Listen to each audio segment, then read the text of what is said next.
Wow. Allow me do video 10, which is a continuation from where I left the other video. I've been doing a discussion on technicalities in solving relationship issues or things to consider when you are solving matters or issues that are in the relationship. And we have already noted that not everything or not every issue that demand your attention, not every issue that should be discussed. And I want to pick from there, having discussed about is it worthy talking about it? That was my point number one. Is it worthy the attention? These are the questions that you should be able to ask yourself. But for you to understand the whole discussion, you need to go to my YouTube and have a look at and listen video number 9. Now let me go to the other point, which I'm calling, or which I suggest that if there is an issue at hand, sleep over it. Sleep over it, I mean, when you are in anger or when you are provoked, we tend not to think, should I use this word properly? We tend to use words that in the normal circumstances we may not be able to use it. We tend to reiterate, we tend to pick so many issues and we worsen the situation. So when I say you sleep over it, I'm saying try, you give that issue time. Let that issue cool down. Do you want to discuss an issue with your teenager? You have seen your teenager boy, teenager girl is not behaving well, or you have an issue with your partner, your wife, your husband. Instead of hitting it when it's hot, the wisdom dictates that you sleep over it.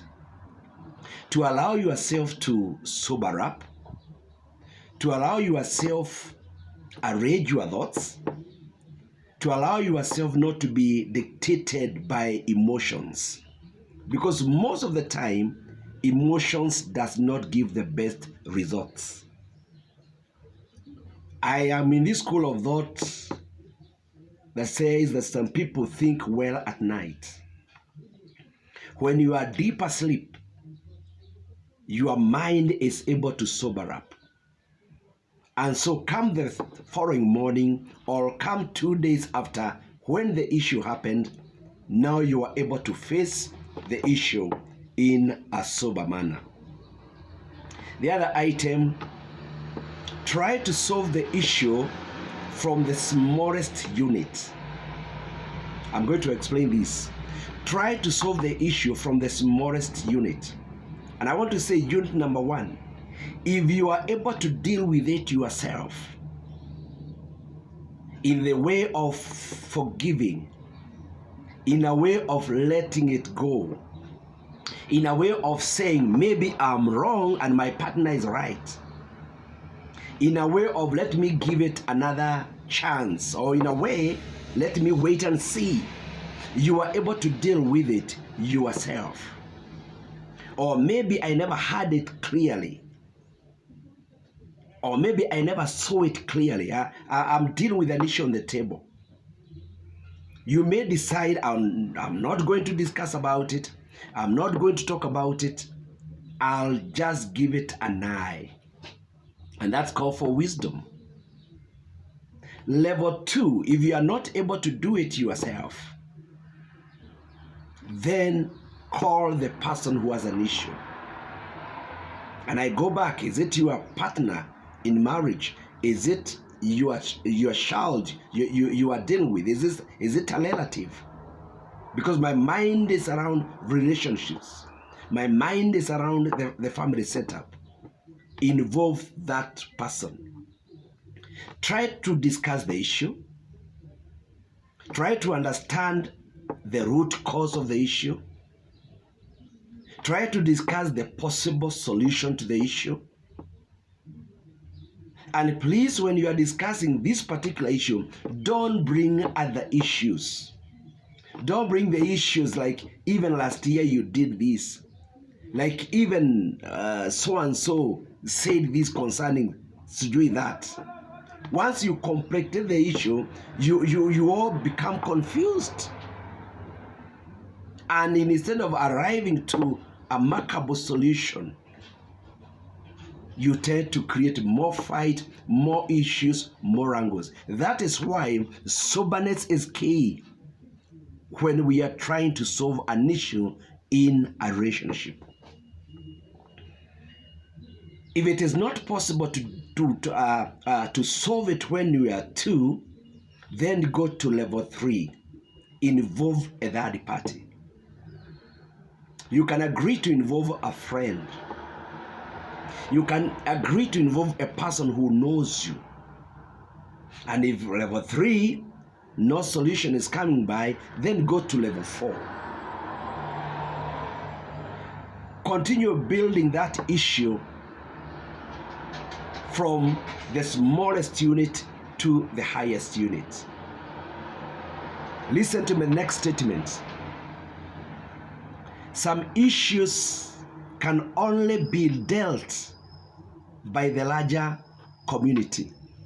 Some issues can only be dealt by maybe the court of law, but maybe the clan, but maybe the extended family.